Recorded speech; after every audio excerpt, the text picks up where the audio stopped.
A ver, continuamos, ¿no? Digamos, le había preguntado, ¿no? Ustedes para independizarse, ¿no? Han tenido que pasar una serie de cosas, ¿no? Llegar hasta cierta edad, pero acá en el antiguo virreinato, ¿no? ¿Qué tuvo que pasar, no? Porque, digamos, ya se cometieron una serie de abusos por parte de la corona, como vimos, ¿no? En España se debilitaba del país a causa de la invasión napoleónica de la península ibérica, la guerra de independencia española. En Hispanoamérica, los criollos recibían trato discriminatorio en el comercio y en el acceso a los cargos coloniales. Prácticamente, ¿no? Si no eras, pertenecías a este color, pues, ¿qué haces acá? ¿No?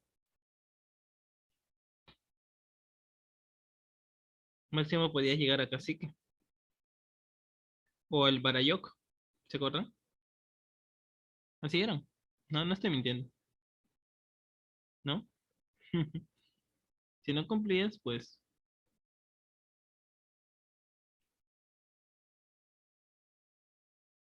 ¿no? Si no cumplías, pues te...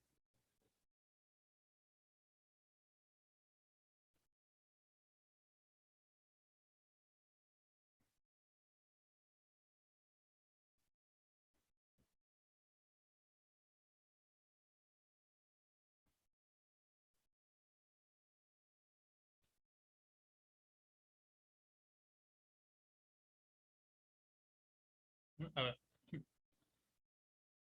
pero ¿por qué buscan intereses, no? Había algunos intereses de parte, ¿no? O es que, digamos, realmente sentían un amor por la patria. Aunque puede ser que sí, ¿no? Pero ya recibían, digamos, los criollos recibían,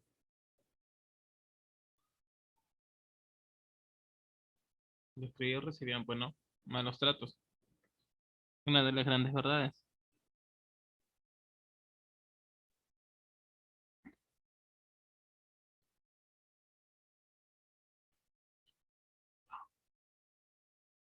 ¿No? Pues, pero ¿qué es la emancipación anteriormente, no? Era el acto de liberación de un esclavo por voluntad de su dueño. Hay que tener en cuenta que el derecho romano, el esclavo tenía la doble condición de persona y cosa. Sí. O sea, digamos, remontémonos a la historia.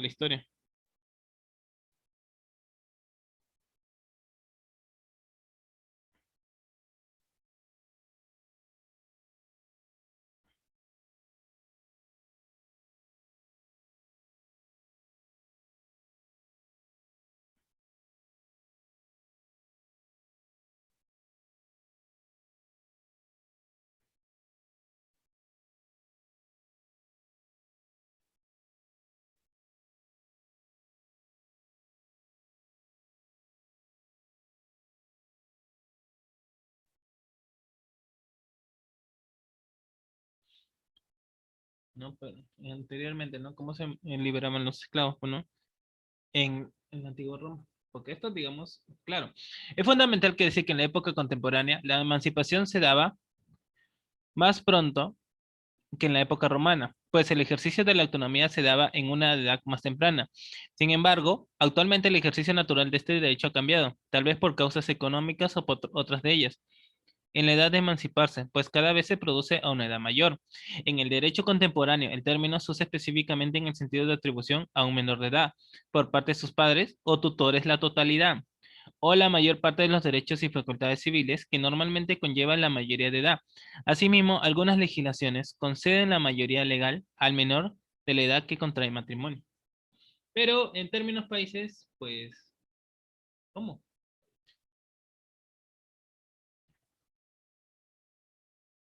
¿No? Emanciparse.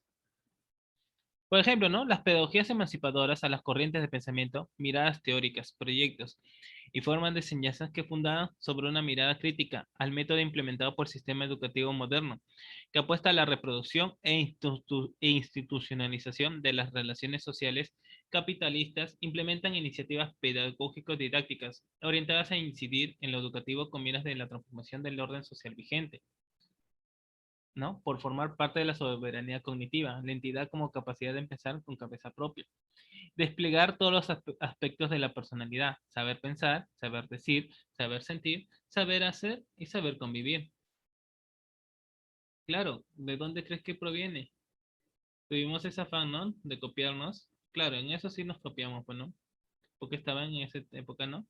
El, el, el neoclasicismo ya, la independencia de Francia,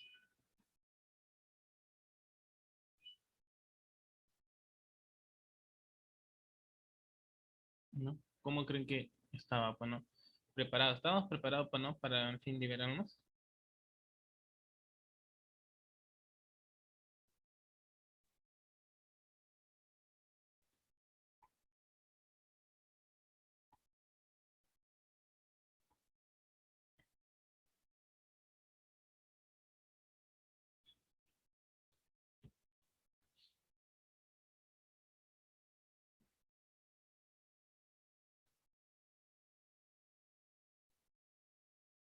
¿No? A ver, ahora vamos a ver acerca de los antecedentes ya hemos visto, ¿no? Y también las influencias.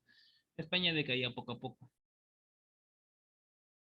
Tiene que ver, ¿no? Las consecuencias.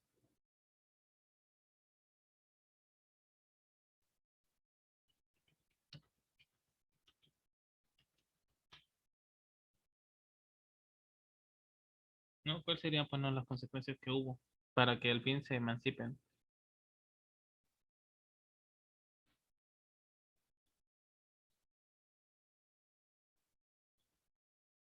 ¿No? ¿Qué consecuencias creen que haya habido?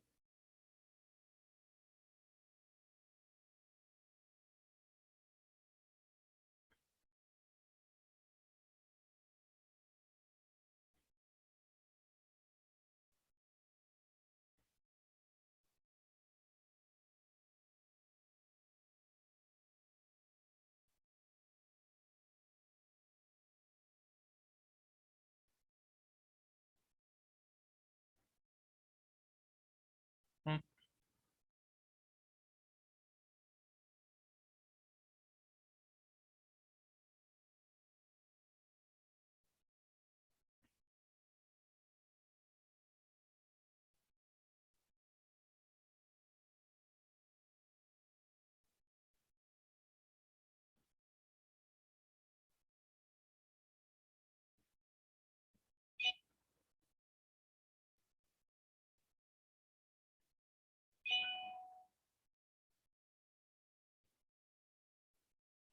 ¿No? ¿Cómo creen que haya surgido, no?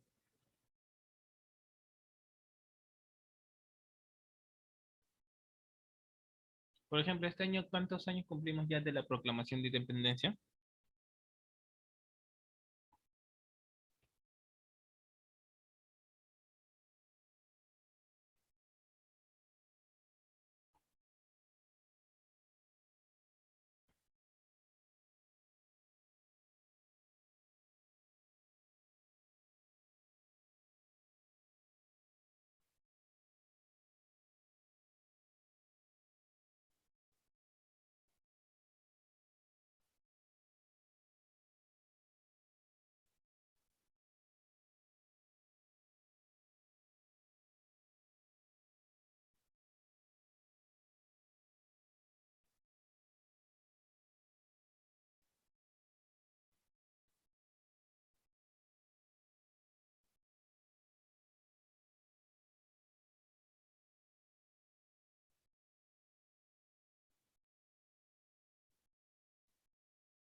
Pues, ¿no? Como digo, ¿no?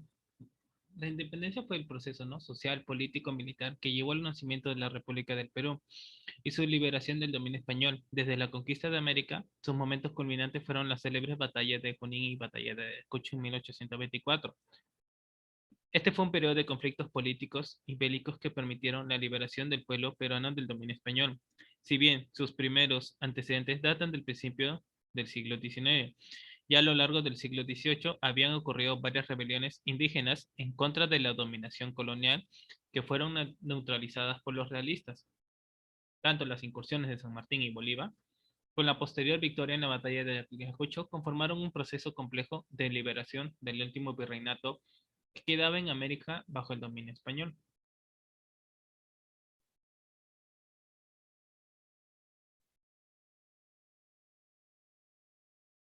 Por ejemplo, ¿no?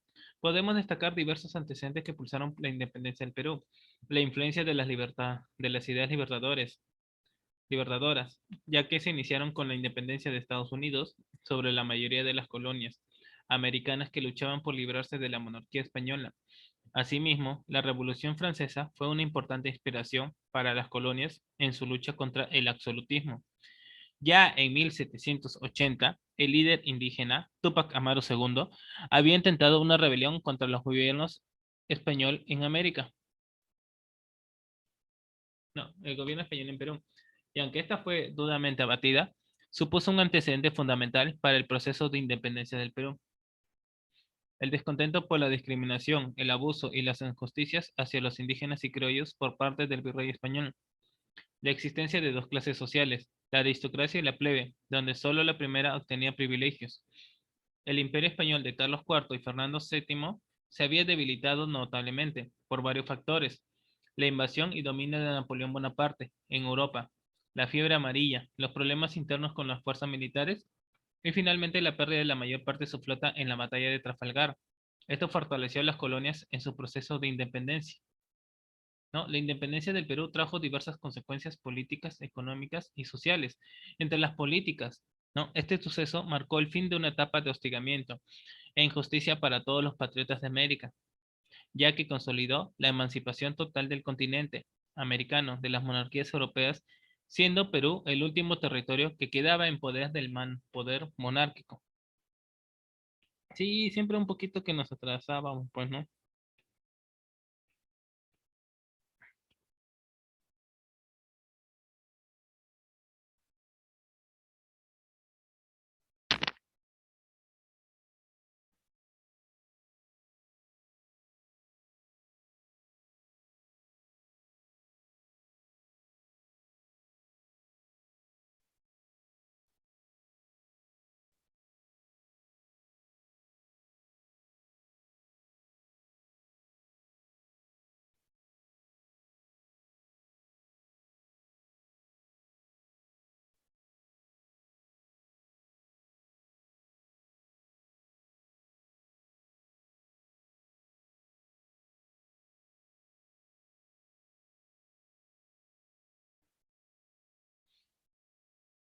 ¿No?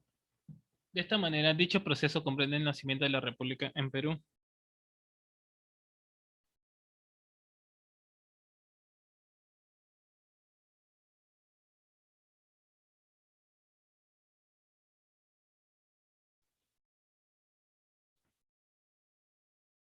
Con la creación de un Congreso Constituyente en el año 1822 y una primera Constitución en el año 1823. Dicha república pasó a tener un poder ejecutivo y legislativo con principios liberales basados en la democracia. La principal consecuencia que debía afrontar la naciente república era una grave crisis económica, debido a los enormes gastos militares por parte del virreinato en los últimos años antes de la independencia. Esta crisis trajo consigo una subida de impuestos, saqueos, destrucción de haciendas y una fuerte baja en el comercio nacional e internacional. Dentro de las consecuencias más importantes de este proceso de independencia, podemos destacar el cambio de ideales de los patriotas de Perú, ¿no? ¿Creen que había cambio de ideales? No sé.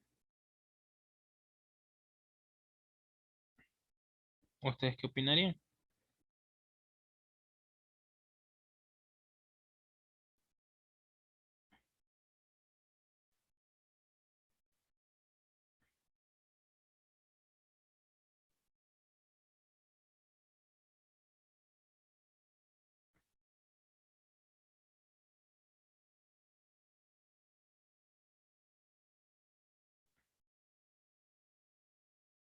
¿Creen que había bastantes ideales?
¿no? A ver, si bien las nuevas políticas estaban basadas en los principios liberales, los manejos seguían siendo a favor de las clases de élite dominantes y herederas como las militares.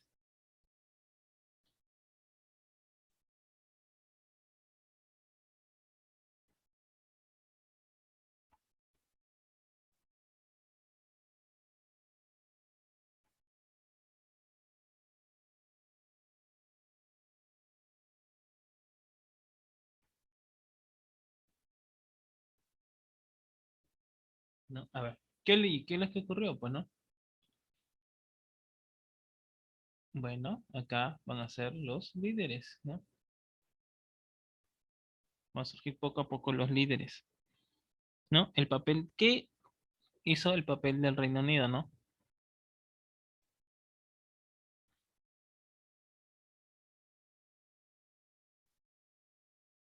¿No? ¿Qué hizo el Reino Unido para que España pierda sus colonias?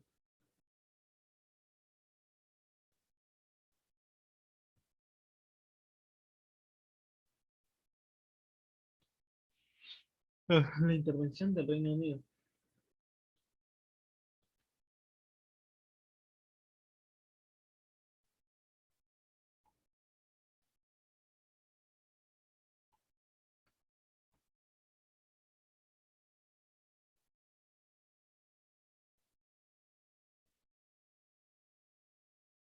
¿No? ¿Cuál creen que haya sido el papel del Reino Unido en este caso? ¿No? ¿Cuál creen que haya sido?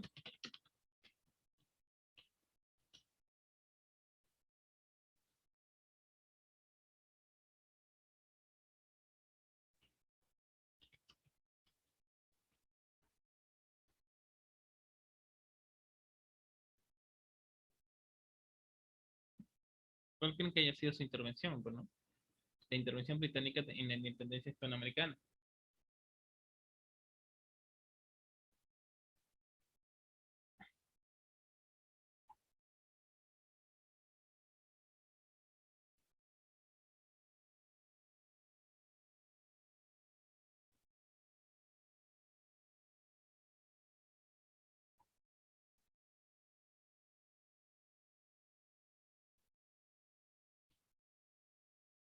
¿No? La intervención británica en la emancipación hispanoamericana es el conjunto de medidas de ayuda militar, políticas y diplomáticas que parten desde el Reino Unido y sus colonias a favor de los insurgentes o revolucionarios contra los dominios españoles en América. Fue realizada tanto por particulares amparados por el Estado británico como por su gobierno y representantes. Los gobiernos españoles reconocieron al Reino Unido como el principal estado adversario en la disputa de América Española. La ayuda británica a las naciones rebeldes no reconocidas como estados tiene su punto culminante en los años 1817 y 1818, bajo enérgicas protestas españolas por violación de la neutralidad internacional. Fue prohibida por el gobierno británico en 1819.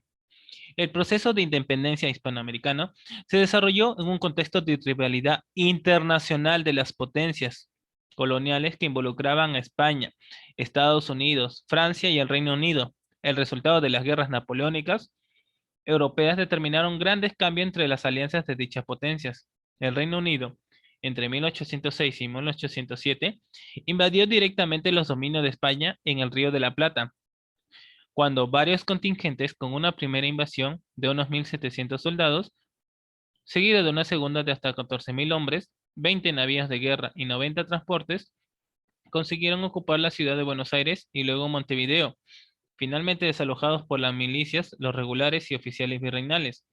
Un año más tarde, el 2 de mayo de 1808, el ejército español, no, el ejército de Napoleón ingresó a España y esto motivó una reconfiguración de las alianzas entre las potencias europeas. Fernando VII quedó en Bayona y los Bonaparte tomaron el trono español, lo que rompió el pacto de Estado entre Francia y España, instalado anteriormente por los pactos de familia de los reyes Borbones. El Reino Unido, de otro lado, se preparaba para combatir las fuerzas imperiales napoleónicas en la península ibérica.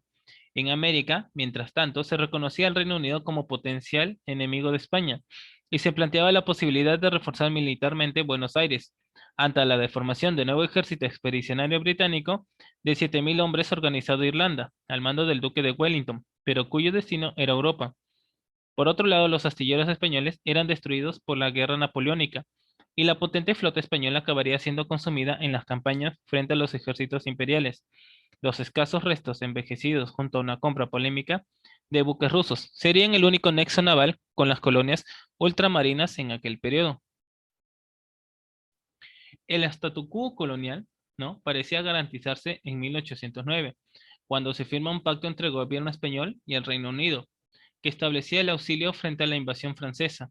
Pero este acuerdo resultaba ambiguo respecto de América, ya que los esfuerzos de Napoleón Bonaparte no iban dirigidos a invadir el territorio español, fuera de la península ibérica, sino a debilitar a España, apoyando la insurrección de sus colonias de ultramar. Pero se permite a las flotas británicas alcanzar los puertos españoles de ambos hemisferios. Así, mientras los revolucionarios americanos rechazaban los comisionados franceses y su adhesión a la España napoleónica, los británicos mejoraban sus propios intereses coloniales. Sí, recuerdan que era por intereses también.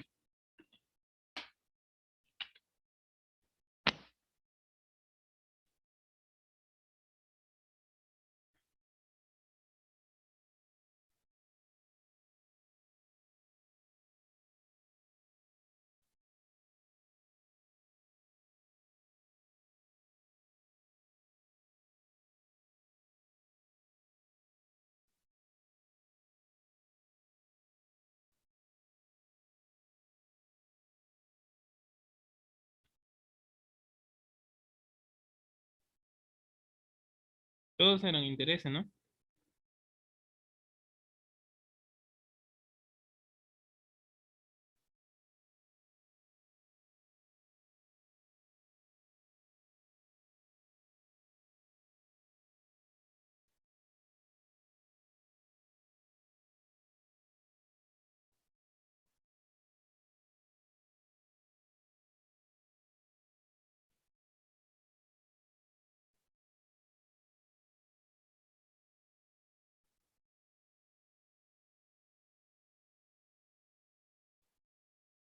Pues por intereses, ¿no?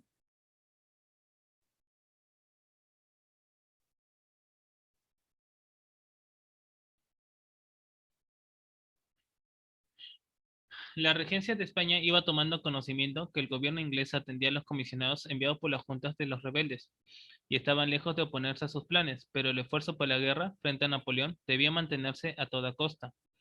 Aunque esto podía favorecer los intereses británicos, los beligerantes de la independencia hispanoamericana se veían en la necesidad de recurrir al gobierno de Londres para solicitar su ayuda a través de comisionados. Este podía imponer sus condiciones, explotando en su provecho las difíciles circunstancias que sufrían ambos bandos. El gobierno de Londres presentó una fachada con una actitud oficial de equidistante, en tanto que permitió actitudes personales de sus representantes, como Wellesley y en Cádiz, o Stratford en Río de Janeiro, que bloqueaban el apoyo a la causa española. En este contexto, surge en 1811 la propuesta de mediación británica, con los insurgentes americanos a través del embajador Wellesley, para enviar comisionados ingleses para su negociación de resultado incierto, a cambio de la instalación del libre comercio, es decir, la apertura de todos los mercados españoles a las franquicias de Inglaterra. Al mismo tiempo, Wellesley exigía la supresión de todo envío de ayuda militar y material de guerra español desde la península a los realistas en una indirecta intromisión en el conflicto ajeno. El libre comercio inglés pretendía incluir también México, abriendo un espacio de conflicto diplomático con los intereses norteamericanos. El Reino Unido, en disputa con los Estados Unidos, iniciaría la guerra de 1812. El gabinete de Londres intentaba involucrar a España en el conflicto del norte y presionaba para hacer embargos en Cádiz de los bienes norteamericanos, a riesgo de una escalada que afectaría a Nueva España y las Floridas. El conflicto diplomático dio otro paso adelante por las continuas denuncias de las autoridades españolas en América, por el auxilio particular que los capitanes de los buques ingleses proporcionaban a los insurgentes.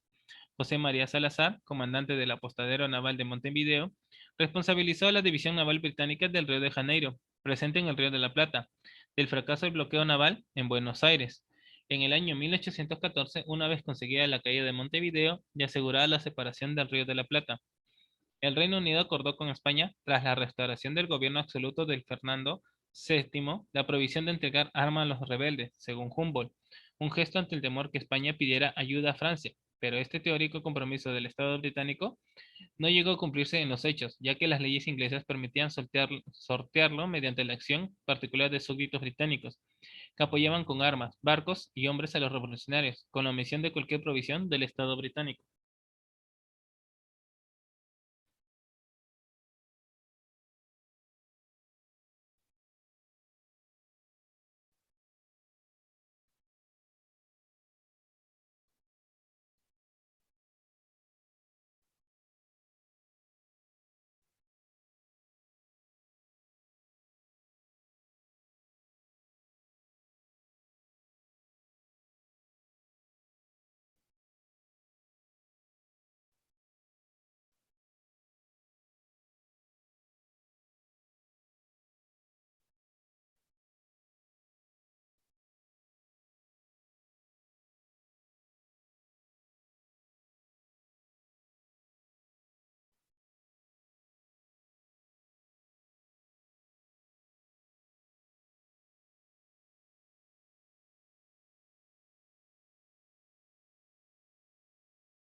¿No? A ver, ¿cómo creen que haya ocurrido? Pues, ¿no?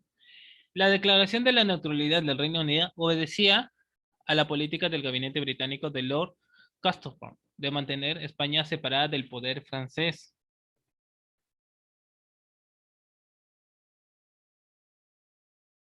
napoleónico o post-napoleónico, que podría romper nuevamente el equilibrio europeo.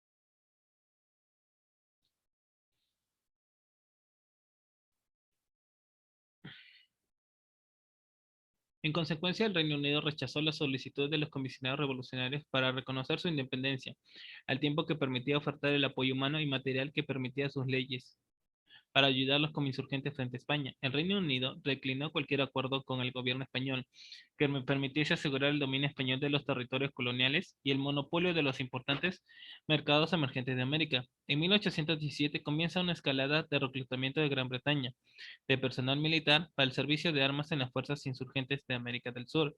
La violación de la neutralidad produce la protesta de los comisionados españoles durante los próximos 2 años. El gobierno de Londres tuvo que sortear las demandas del gobierno español por el alistamiento masivo de oficiales marinos y soldados británicos.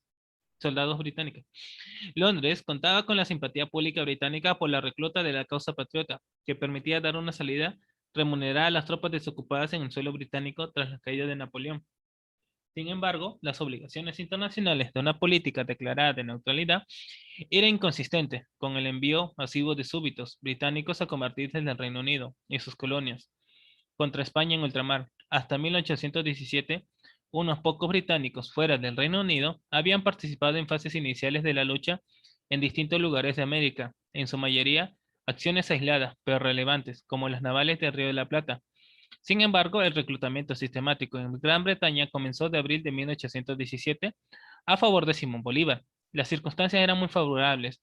Un gran número de veteranos de las guerras napoleónicas habían sido dados de baja de las fuerzas británicas y estaban desempleados. Los agentes venezolanos recurrían a oficiales británicos y cada uno de estos reclutaba en Gran Bretaña un cuadro de oficiales y sargentos formados a sus propios regimientos. En julio de ese año, Joaquín Campuzano, el representante español de Londres, hizo firmes protestas contra la violación de la neutralidad. El Foreign Office negó cualquier acto ilegal. Castleton trató de minimizar el problema, asegurando que los españoles que se trataba en casos puntuales sin empleo, pero estaba equivocado. A principios de septiembre, muchos oficiales en activo solicitaban permiso para viajar a Sudamérica, y el comandante en jefe del ejército, el duque de York, planteó sus dudas sobre la conveniencia de permitir que sus oficiales procedieran del embarque.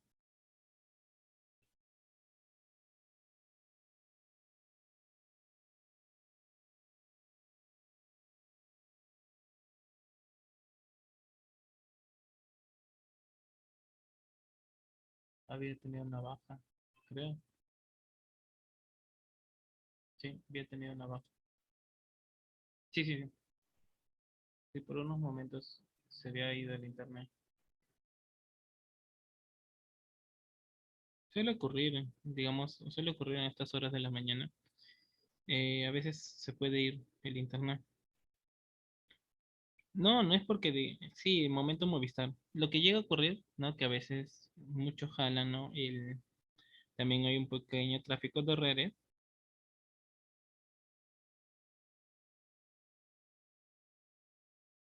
¿no? A ver, no me voy a quedar en la,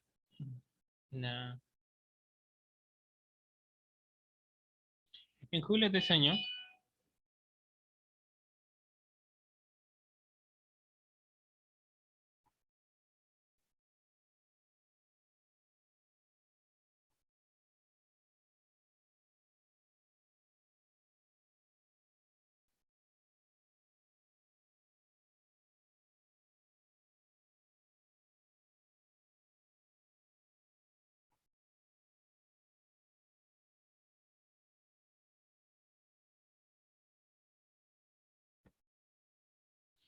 ¿no? A ver, en julio de ese año, Joaquín Campuzano, el representante español de Londres, hizo protestas contra la violación de la neutralidad, ¿no? El Foreign Office negó cualquier otro acto ilegal. Castledor trató de minimizar el problema, asegurando a los españoles que se trataba en casos puntuales sin empleo, pero estaba equivocado. A principios de septiembre, muchos oficiales en activo solicitaban permiso para viajar en Sudamérica, y el comandante jefe del ejército, el duque de York, planteó sus dudas sobre la conveniencia de permitir que esos oficiales procedieran el embarque. Castleton impuso la distinción entre prohibir y no conceder permiso, ante la opinión contraria de George Canning. Castleton se remitió a sus legisladores, quienes dijeron que aunque el servicio exterior había sido prohibido, las viejas leyes no parecían aplicables a estados no reconocidos como los insurgentes. En el curso del mes de septiembre, el reclutamiento ya era notorio y público, y los periodistas daban la noticia del embarque de tropa y material de guerra en buques rumbo a América del Sur. Las protestas del embajador español Duque de San Carlos se hicieron más insistentes. Castle Rock se negaba a tratar una proclamación real contra el alistamiento en Gran Bretaña, que puede dejar sin ayuda a los insurgentes, alegando que esta prohibición era irreconocible en la opinión pública británica, sin introducir a la vez una mediación y el libre comercio en las colonias españolas. Los voluntarios marines y soldados británicos contribuyeron decisivamente a la independencia de las naciones rebeldes, probablemente más en los combates en los mares que batallas terrestres. Sin embargo, respecto a los propios revolucionarios, su resurgimiento a partir de 1815 en adelante, a través de la creación y equipamiento de nuevos ejércitos regulares patriotas, no sería posible sin las armas y municiones que fueron posibles de hacerles llegar desde el Reino Unido y sus colonias, a través de tráfico de armas que era posible únicamente mediante el completo control de los mares por parte de la Marina Británica, y cuyo origen era la producción armamentista resultante de las guerras napoleónicas.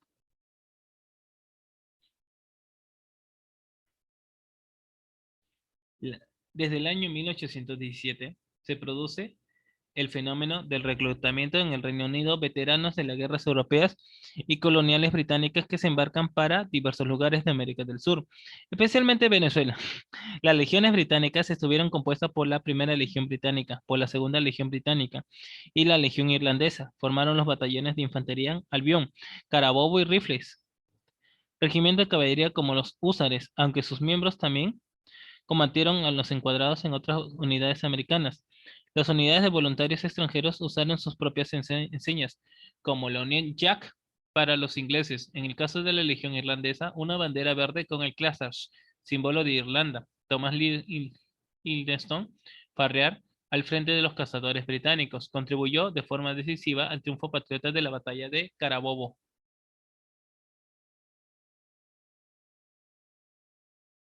Al terminar la guerra europea contra Napoleón Bonaparte, en 1815, la Marina Real Británica contaba con la aplastante cifra de 713 buques de guerra, pero las necesidades de la economía de la posguerra europea obligaron al Reino Unido la desmovilización de la mayoría de esos buques, quedándose para el año 1820 con 134 barcos.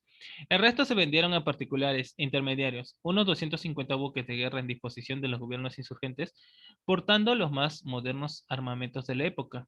Además, muchos marinos y capitanes británicos acudieron al servicio de esos buques de las naciones rebeldes. Uno de esos buques y capitanes fue John Illingworth, al mando del buque de la guerra Rosa de los Andes, clasificado de sexta clase por la Marina Real Británica. Este buque, adquirido por el gobierno revolucionario de Chile, transportó desde el Reino Unido al más famoso marino británico, Lord Thomas Cochrane, de origen escocés, contratado por el gobierno de Chile para sus campañas navales de la independencia. Arribó a Chile en 1818. A su llegada, el idioma y las leyes por las que se regía el buque eran determinadas por la nacionalidad de su capitán. Al ponerse Cochrane a mandar la flota de Chile, este decidió remover el resto de marinos chilenos del mando porque desconfiaba de ellos y lo reemplazó por los oficiales británicos o norteamericanos en su totalidad. De ese modo, la primera escuadra chilena se rigió por el idioma inglés, ya de forma oficial, y bajo leyes británicas en los buques de los marinos británicos,